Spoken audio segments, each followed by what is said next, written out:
Hello everyone, welcome to SSV classes. Discuss करेंगे CTET के एक और इम्पॉर्टेंट टॉपिक पे, सीडीपी सेक्शन के सबसे इम्पॉर्टेंट टॉपिक पे, जिसका नाम है कोहलबर्ग्स मोरल डेवलपमेंट थियरी। इससे पहले भी मैंने बहुत सारे इंपॉर्टेंट टॉपिक्स आपको पढ़ाए हैं, वाइगॉत्स्कीज थियरीज, पियाजेस थियरी, तो वो सब भी जाके आप जरूर देखें, क्योंकि वो सब भी इंपॉर्टेंट है आपके एग्जामिनेशन के लिए। और एग्जाम में 1-2 नंबर के क्वेश्चन इन थियरीज से ज़रूर आती है। पियाजे, वाइगॉत्स्की एंड कोहलबर्ग, इनसे एक क्वेश्चन आपको आना ही है, तो ये ज़रूर आप पढ़ें। साथ में एनसीएफ के बारे में भी, एनसीएफ 2005 आपको बताया गया है, तो वो सब चीज़ें भी जाके आप वीडियो ज़रूर देखें। और अगर वीडियो अच्छी लगे तो लाइक, शेयर, सब्सक्राइब ज़रूर करें। तो आज मैं स्टार्ट कर रही हूँ आपका कोहलबर्ग थ्योरी। तो कोहलबर्ग के बारे में पहले आप जान लें कि ये कौन थे। ये एक अमेरिकन साइकोलॉजिस्ट थे। आपने वाइगॉत्स्की से मैं कोरिलेट कर रही हूँ पिछली चीज़ों से, तो ज़रा उसको ध्यान से देखिएगा। वाइगॉत्स्की कहाँ के थे? वो रूस के थे। और अगर मैं बात करूँ प्याजे की, तो प्याजे कहाँ के थे? वो स्विट्ज़रलैंड के थे। तो उम्मीद है आपको याद होगा वो चीज़ें जो मैंने बताई थी पिछली। और अगर मैं कहूँ तो सीटेट में तो नहीं, लेकिन आपको टेट एग्जामिनेशन में ये क्वेश्चन देखने को मिल जाते हैं, जिसमें डायरेक्ट क्वेश्चन पूछते हैं। डायरेक्ट आपको चीज़ें पूछी जाती हैं कि कौन कहाँ का था और उन्होंने क्या कहा था, वो चीज़ें उनसे वहाँ से पूछी ज़रूर जाती हैं। तो ये जितने भी सेशन चल रहे हैं, ज़रूरी नहीं है वो सीटेट में ही काम आए। तो आपका टेट है, सीटेट है, एमपी टेट है, DTSS, सुपर टेट, इन सब में ये टॉपिक बहुत ही ज़्यादा इंपॉर्टेंट है। तो लास्ट तक वीडियो ज़रूर देखिएगा। यहाँ पर मैं बात करूँ, कोहलबर्ग ने नैतिक विकास का सिद्धांत दिया था। तो आपके दिमाग में ये चीज़ें आती होंगी कि नैतिकता क्या है। नैतिकता क्या है? इसको बोलते हैं मोरलिटी।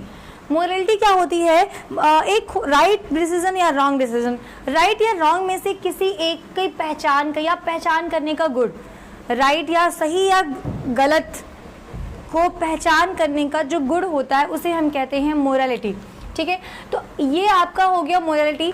तो यहाँ पे इन्होंने इसी थियरी के, इसके ऊपर ही थियरी बताई और उस थियरी को डिस्कस किया हमारे सामने। तो इन्होंने किया क्या? इन्होंने प्रयोग किया। इन्होंने सैंपल लिया 72 बॉयज़ का, 72 लड़कों का एक सैंपल लिया। उनको इन्होंने डिलेमा में रखा। ठीक है, डिलेमा मीन्स इन्होंने उसको डिलेमा में रखा, एक दुविधा में रखा। और फिर क्या किया? उन बच्चों को एक जो प्रॉब्लम दी, उस प्रॉब्लम पे उन बच्चों द्वारा जो भी उनका थिंकिंग उन्होंने लगाई, जो भी तर्क लगाई, रीजनिंग लगाया, उसके अनुसार इन्होंने इस सिद्धांत को दिया। और उसे कई 2-3 लेवल में, मतलब 3 लेवल्स दिए। और वो लेवल्स, और हर एक लेवल के 2-2 स्टेजेस थे, यानी टोटल 6 स्टेजेस में इस थियरी को बांटा। तो ध्यान से देखिएगा, यहाँ पे साफ लिखा है कि इंडिविजुअल डिफरेंस के आधार पर कॉग्निटिव स्किल्स के थ्रू बच्चों के द्वारा दी गई रीजनिंग से इन्होंने इसका पता लगाया। तो क्या हुआ? बच्चे अलग अलग, इंडिविजुअल डिफरेंस क्या होता है? हर बच्चा अलग होता है, सब कुछ सेम नहीं होता हर बच्चे में। सबकी अलग अलग थिंकिंग होती है, अलग अलग सोच होती है, अलग अलग कैपेसिटीज़ होती हैं।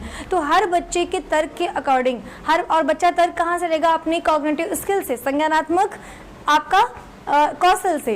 तो इन चीज़ों का आप ध्यान रखिए कि उससे जो बच्चा रीजनिंग, जो तर्क देगा, जो बताएगा, अपने जो भी डिसीजन वो सही लेगा या गलत लेगा, जो भी चीज़ें, तो उसके अकॉर्डिंग बच्चों की क्या थिंकिंग है। ये आपके 3 लेवल्स किसने दिए? कोहलबर्ग्स ने। अगर आपसे लेवल पूछेगा तो आप पहले बताइएगा 3 लेवल, और अगर स्टेजेस की बात की जाएगी तो 6 स्टेजेस इन्होंने दिए। साथ में कुछ इंपॉर्टेंट टॉपिक्स भी आते हैं, जैसे मेंटल डिलेमा आपके ऑप्शन में आता है, मेंटल रीजनिंग आ जाता है। तो आप थोड़े से परेशान हो जाते हैं कि ये है क्या। तो मेंटल डिलेमा को मैंने अभी जस्ट डिस्कस किया।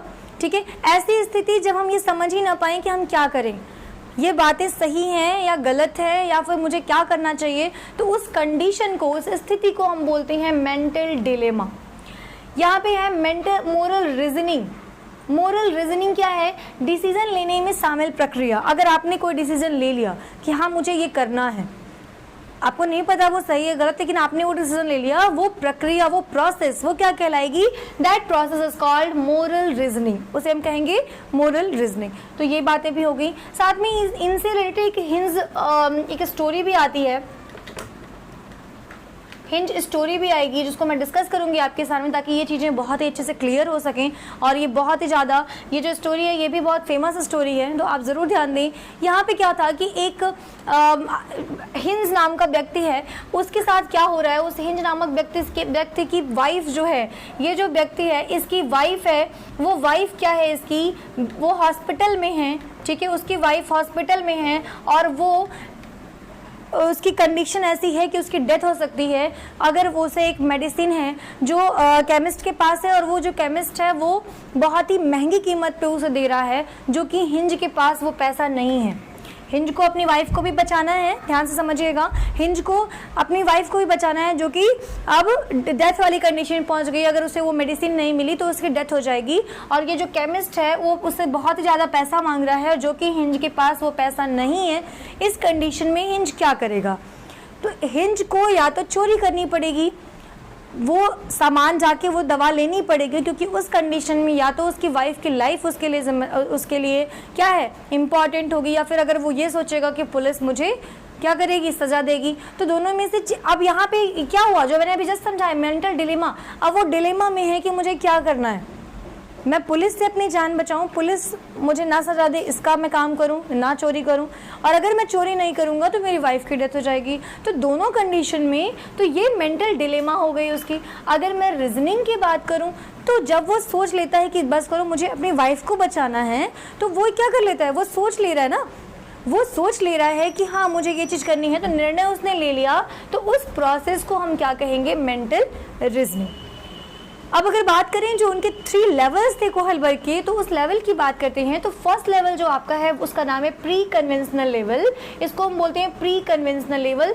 यहाँ पे क्या होता है, बच्चा दूसरों के अकॉर्डिंग जो उसके सराउंडिंग में लोग हैं उनसे वो सीखता है, और उसे मालूम चलता है कि चीज़ें सही हैं या गलत है। यहाँ पे बिफोर 10 ईयर्स के बच्चों के ऊपर बात की जा रही है, ठीक है। जैसे अगर आप बच्चे के साथ क्या होता है, उनके स्कूल अथॉरिटी, ये फैमिली, ये सब कुछ जो उनके आसपास के लोग हैं, वो फैमिली मेम्बर्स या स्कूल के जो टीचर्स हैं उनके थ्रू उसे मालूम चलता है कि हाँ ये चीज़ें गलत हैं या ये चीज़ें सही हैं। एक तरीके से पूर्व, इसके बोलते हैं इस स्टेज को हिंदी में बोलते हैं पूर्व परंपरागत स्टेज।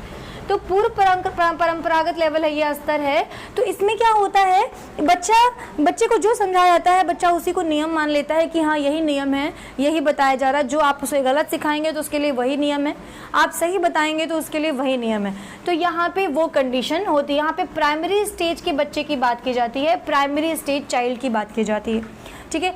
अब यहाँ इस लेवल को, प्री कन्वेंशनल लेवल को हम 2 स्टेजेस में बांट दिए। फर्स्ट स्टेज है आपका पनिशमेंट एंड ओबीडियंस लेवल।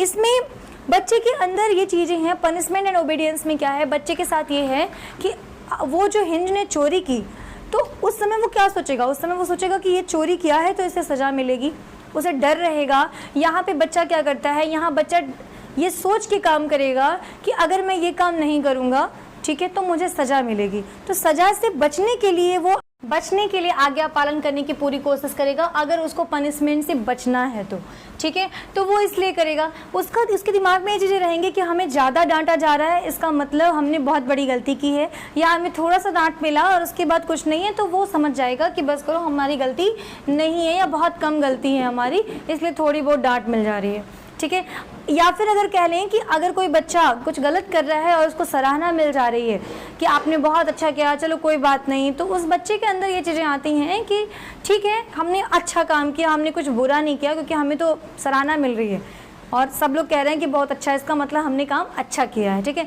तो यहाँ पे ये चीज़ें आती हैं। इसमें पनिशमेंट एंड ओबीडियंस इसको कहते हैं, इस स्टेज को। अगला जो स्टेज है आपका, उस स्टेज का नाम है इंस्ट्रूमेंटल पर्पस ओरिएंटेशन। इसका और भी नाम है, जिसे हम कह सकते हैं म्यूचुअल एक्सचेंज, मतलब अदला बदली। वो क्या कहता है, उसके दिमाग में ये चीज़ें भी आती हैं। यहाँ पे ये होता है कि आपने उसके साथ जो किया वो आपके साथ करेगा। टिट फॉर टैट वाला जो कंडीशन है वो इसमें अप्लाई होता है। अगर एक बच्चे ने दूसरे बच्चे की पेंसिल तोड़ दी तो दूसरा वाला भी उसकी पेन या पेंसिल ज़रूर तोड़ेगा, ये उसके अंदर कंडीशन आती है, बदला लेने वाली भावना आती है। तो ये हो गई। यहाँ पे एक और चीज़ है, प्रॉफिट। बच्चा अपना प्रॉफिट सोचता रहता है। यहाँ पे अगर आप बच्चे को कुछ भी सामान देते हैं और आप कहते हैं कि ये वाला काम कर दो मेरा, या फिर ये लेते आओ, तो उसके दिमाग में रहेगा कि ऐसा करने से अगर मैं ये काम इनका करूँगा तो मुझे क्या प्रॉफिट मिलेगा। तो आप उससे जो भी काम कराएंगे उनके माइंड में ये चीज़ें रहेंगी कि ये करने पे मेरा क्या प्रॉफिट होगा। तो ये इस वाले में क्या सोचता है, वो प्रॉफिट भी सोचता है। सेकंड में आते हैं। सेकंड आपका है कन्वेंशनल स्टेज, जिसमें क्या होता है, इसे हम परंपरागत अवस्था भी कहते हैं। इसमें बच्चा दूसरों की बातें सुन के और अच्छा लड़का या अच्छा लड़की बनने की पूरी कोशिश में लगा रहता है। तो पहला जो स्टेज होता है इसको कहते हैं good boy and good girl orientation. इसमें अगर किसी ने कह दिया कि बेटा आप ये काम करिए, आपके नंबर बहुत अच्छे आएंगे और आपको लोग अच्छा कहेंगे, ठीक है, आप एक अच्छे बच्चे की कैटेगरी में आएंगे, तो वो यहाँ पे ये काम करेंगे। इसे हम बोलते हैं good boy and good girl orientation, और बच्चा उसके अकॉर्डिंग काम करता है, ठीक है। सेकंड है आपका लीगल ओरिएंटेशन। रूल्स और रूल्स इसमें होता है। बच्चा ये सोचता है कि नियम मेरा क्या है, नियम है, नियम तो नियम है। अगर हिंज ने चोरी की है तो उसे सज़ा मिलनी चाहिए, क्योंकि उसने क्या किया है, उसने चोरी की है, ठीक है। तो ये हो जाता है रूल्स और रूल्स, ये उसके दिमाग में आता है, क्योंकि किसी ने उसे कह दिया है, उसे बता दिया गया है कि चोरी करना गलत बात है, झूठ बोलना गलत बात है। तो वहाँ पे वो ये नहीं सोचेगा कि उसने गलत के लिए, अच्छे काम के लिए उसने किया है वो काम, या गलत के लिए किया है, ठीक है। तो ये ध्यान रखिएगा। थर्ड आपका जो ये आपका थर्ड लेवल क्या है, पोस्ट कन्वेंशनल लेवल कहते हैं इसको। इसमें क्या है, इसमें फर्स्ट जो है, इसे हम फर्स्ट परंपरागत अवस्था भी कहते हैं।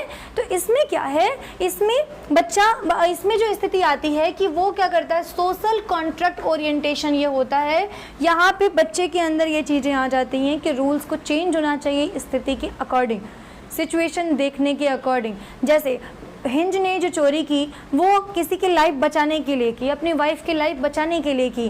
तो यहाँ पे उनके अंदर ये चीज़ें आ जाती हैं कि नियम जो क्या है वो अगर गलत हैं, अगर नियम ऐसे हैं तो उसमें कुछ चेंजिंग लानी चाहिए, ठीक है, तो उसको सज़ा नहीं मिलनी चाहिए, ये उनके दिमाग में आता है। आगे चीज़ें सेकंड वाले में क्या है, सेकंड में है यूनिवर्सल एथिकल प्रिंसिपल। यहाँ पे बहुत कम लोग पहुँच पाते हैं। ये वो अवस्था होती है, वो स्तर होता है नैतिकता का, जिसमें क्या होता है, लोग दूसरों के बारे में सोचने लगते हैं। क्या करते हैं, दूसरों, जिसमें हम डॉक्टर ये कैप्टन विक्रम बत्रा की बात हम कर सकते हैं, इसमें हम भगत सिंह की बात कर सकते हैं, इसमें कि ये लोग दूसरों के लिए, ये देश के लिए इन्होंने अपने आप को क्या, अपना बलिदान दे दिया। तो इसे हम कहेंगे, इन लोगों को बोलेंगे क्या, कि ये यूनिवर्सल एथिकल प्रिंसिपल वाले, ये पोस्ट कन्वेंशनल स्टेज में आ गए, इसको हम यूनिवर्सल एथिकल प्रिंसिपल बोलते हैं, ठीक है। तो ये आपका हो गया, इसमें लोग दूसरों के बारे में सोचते हैं। तो ये पूरे स्टेजेस में, इसमें क्या किया गया, कोहलबर्ग की मोरल डेवलपमेंट थ्योरी, इसमें पूरा जितना भी स्टेज स्तर था, 3 लेवल्स थे, 6 स्टेजेस थे, उसको मैंने पूरी कोशिश की है कि आपको बहुत ही अच्छे से बता दिया जाए। अगर कहीं से कोई प्रॉब्लम आती है तो आप कमेंट सेक्शन में ज़रूर लिखें। साथ में आपको मैं बता दूं कि ये जितनी भी चीज़ें हैं ये आपके लिए केवल आपके सीटेट एग्जामिनेशन के लिए नहीं, सारे एग्जामिनेशन के लिए, आपके जितने टीचिंग एग्जामिनेशन है उसके लिए बहुत ही ज़्यादा इंपॉर्टेंट है, और यहाँ से 1 से 2 नंबर के क्वेश्चन आपके एग्जामिनेशन में आते हैं। तो पिछली वीडियोस भी आपने नहीं देखी है तो ज़रूर देखें, और उसमें से आपको जो भी समझ में ना आए उसे कमेंट सेक्शन में ज़रूर लिखें, और हर एक टॉपिक बहुत ही अच्छे से पढ़ें। अगर वीडियो पसंद आए तो लाइक शेयर सब्सक्राइब भी ज़रूर करिएगा। Thank you, have a nice day.